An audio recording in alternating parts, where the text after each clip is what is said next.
बहुत साल पहले की बात है। अमरपुर नाम का एक छोटा सा गांव था।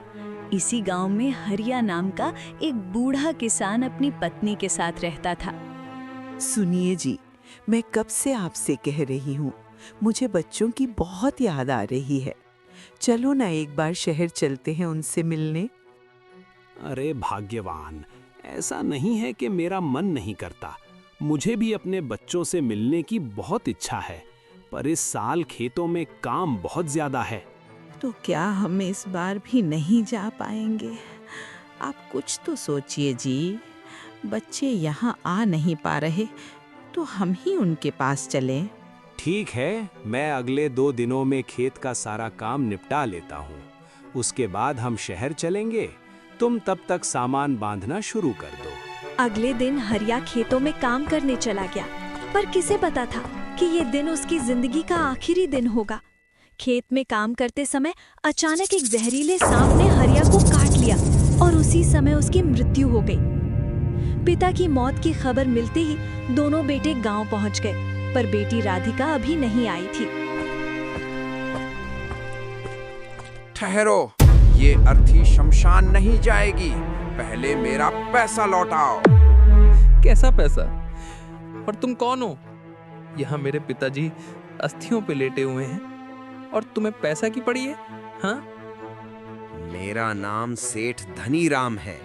आज से 4 साल पहले तुम्हारे पिता हरिया ने मुझसे 2 लाख रुपए उधार लिए थे। मुझे मेरा पैसा चाहिए। हम कोई कर्जा नहीं चुकाएंगे। पिताजी ने कर्जा लिया था, हमने नहीं।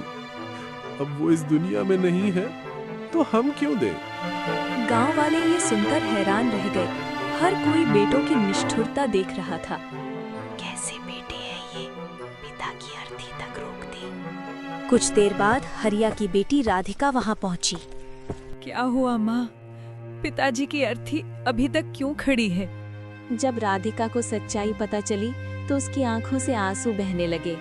सेठ जी, मेरे पास जो भी है, ये सारे जेवर और पैसे सब आप रख लीजिए।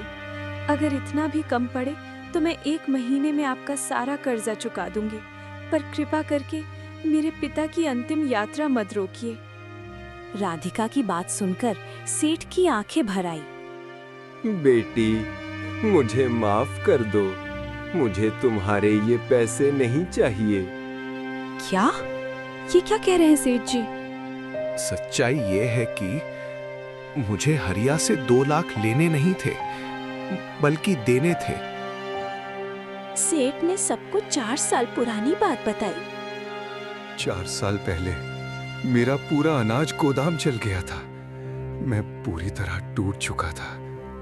उस मुश्किल वक्त में तुम्हारे पिता हरिया ने अपनी जमीन बेचकर मुझे 2 लाख रुपए दिए थे और 1 रुपया भी ब्याज नहीं लिया। आज मैं वही पैसे लौटाने आया था, पर ये नहीं जानता था कि इन्हें किसे दूं। इसलिए मैंने ये नाटक किया ताकि ये पैसे उस इंसान तक पहुंचे जो हरिया को सच्चा प्यार करता हो। बेटी, आज तुमने साबित कर दिया कि एक बेटी माँ बाप को बेटों से कहीं ज्यादा प्यार करती है। ये लो, ये 2 लाख रुपए। इनकी असली हकदार तुम हो। ये सुनकर हरिया के बेटों और भाइयों की नजरें शर्म से झुक गईं। दोस्तों, ये कहानी हमें सिखाती है कि बेटियां बोझ नहीं, बल्कि माँ बाप का सबसे बड़ा सहारा होती हैं। बेटी बचाओ, बेटी पढ़ाओ। अगर आपको ये कहानी पसंद आई हो तो लाइक और सब्सक्राइब जरूर करें। फिर मिलेंगे एक नई कहानी के साथ। तब तक स्वस्थ रहें, मुस्कुराते रहें।